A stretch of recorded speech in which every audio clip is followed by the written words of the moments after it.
What's going on, everyone? I'd like to welcome you guys back to the channel. This is MJ on MJ's Fishing Adventure. Today we in search of these big boy bluegills. But before we get started, I'd like to thank all my subscribers that I have so far, because without you guys, this channel will be nothing.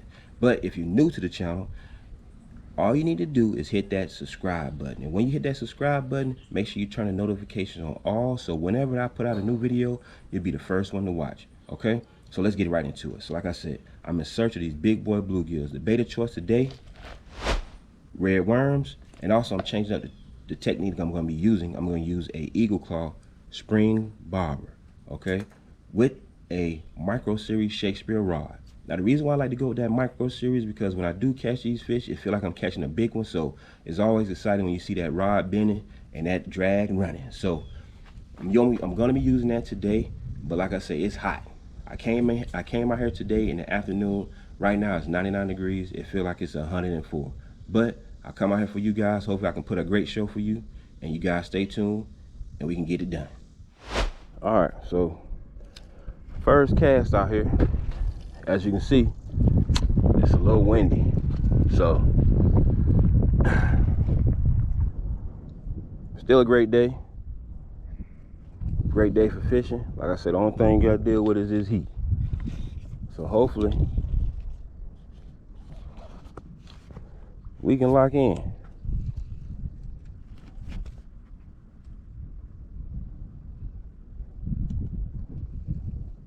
Now the one thing I'm noticing, I notice when you do use that spring bobber is that it's different from using a slip bobber, because with that slip bobber, once you put that bobber stopper to the depth that you want it to be, you know, you can reel it in as much as you want to reel it in. But when you're using these spring bobbers, you really can't do that, especially if you're going deeper than what the rod is. Like this is a 4-foot rod, 4'6" rod. So I'm trying to get to the depth around about 5 to 6 foot. I mean 5 to 6 feet of water. So kind of hard to reel it in where you want to get. So you got to place it where you want it, where you think the depth that you want to fish in, and you have to go from there. There you go.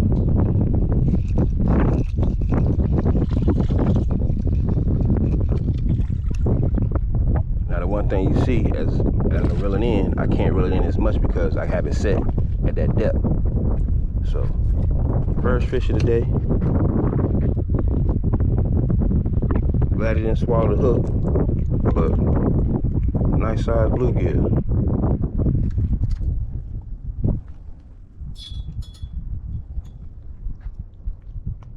And like I said, that was the first cast, so nice size bluegill.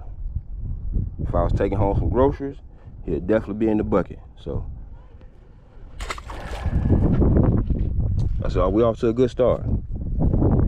He didn't take the bait, so usually you want to probably put something fresh on. That's probably what I'm going to do now. I'll put a fresh worm on and we'll go from there.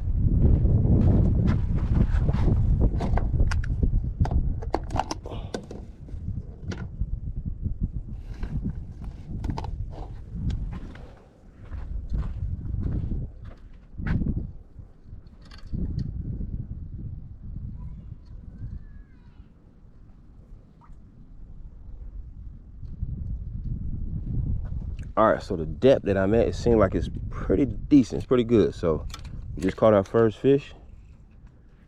Sometimes too, when you do reel it in, you may reel it in too much and you might change that depth. So you might have to move it up and down and just adjust it as you go if you don't reel it all the way up. So we're gonna go back out.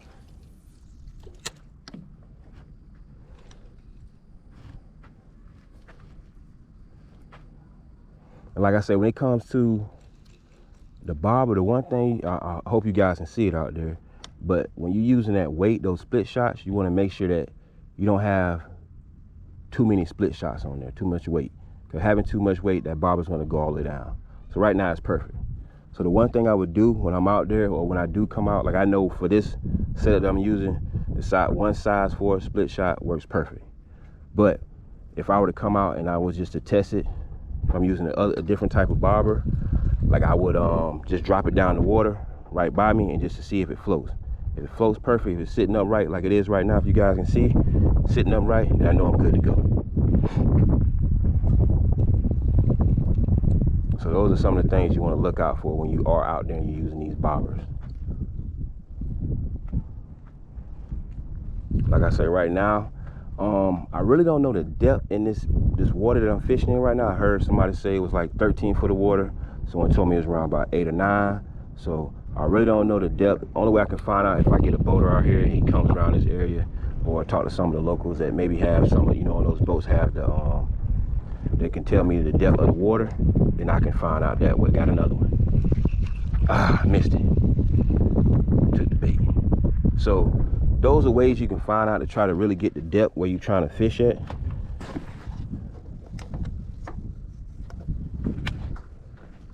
Because sometimes knowing that depth it makes life a whole lot easier.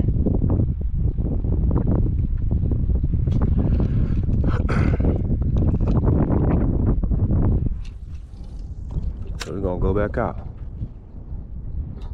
Maybe that was a little small one. Who knows? Seems like they're like right here in the front. I don't have to go that far out, but the depth that I have my bobber and everything is perfect.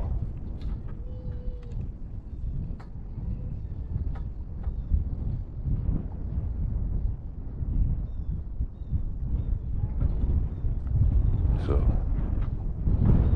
right now it's just a waiting game. Got another hit. It's going down. Let him take a little bit. I'm gonna set the hook. There we go. Got it. Got another.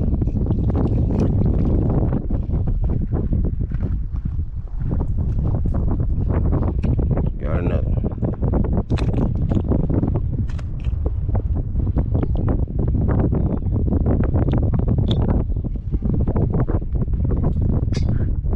Now, some people probably will keep this size. They call this a fry hard. Me, I'll just throw this back and let them grow some more. So, but some people keep these size bluegills.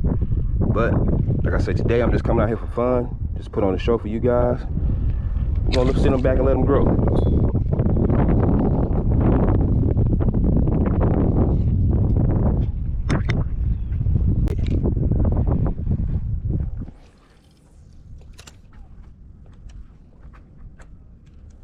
So I'll just throw it out there. Like I say, the wind is blowing it, so it's gonna blow it probably right back to that same spot where these fish are at. And I'm pretty sure I'll be on in a minute. Now let's talk about, since it's hot out here. So now I highly recommend, if you're going out during this time and you're fishing, you make sure you stay hydrated. Have you some water on hand or some Gatorade, but the best thing is water. And also, one thing I learned too, when you're fishing for these type of fish and you're using worms, is to have a rag on hand. Rag can be used for both ways. It can be used for cleaning your fish. Cleaning your hands. When you're digging in those buckets and when you're digging in the bucket to get the worms, as you can see now, my hands are dirty. And also, when you catch the fish, it gives you, you can grip the fish with the rag. So today I didn't have one. I was looking in my car. I thought I packed it, but I didn't. But I highly recommend that if you're using worms on your next fishing trip.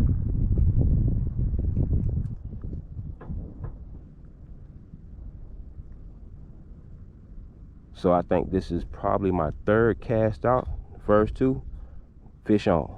So hopefully we can keep that method going so that you guys can see that the fish are biting.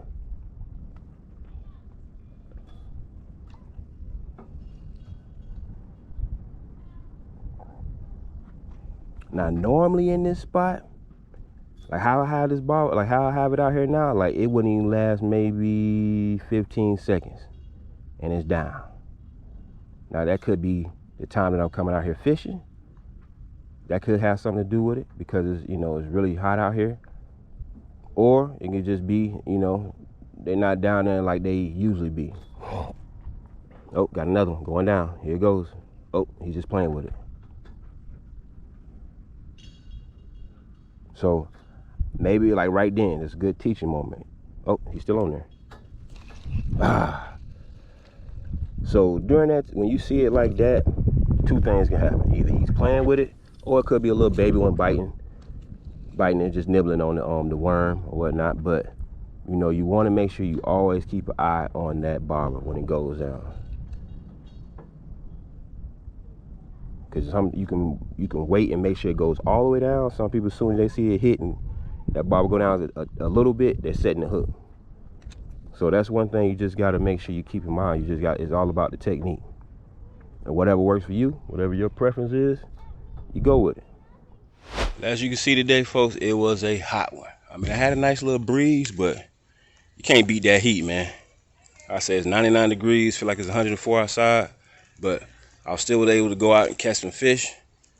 Hope you guys enjoyed the content I was able to put out today. Like I said, if you guys are new to the channel, make sure you guys hit that subscribe button. If you like the content I'm putting out, make sure you guys leave a thumbs up.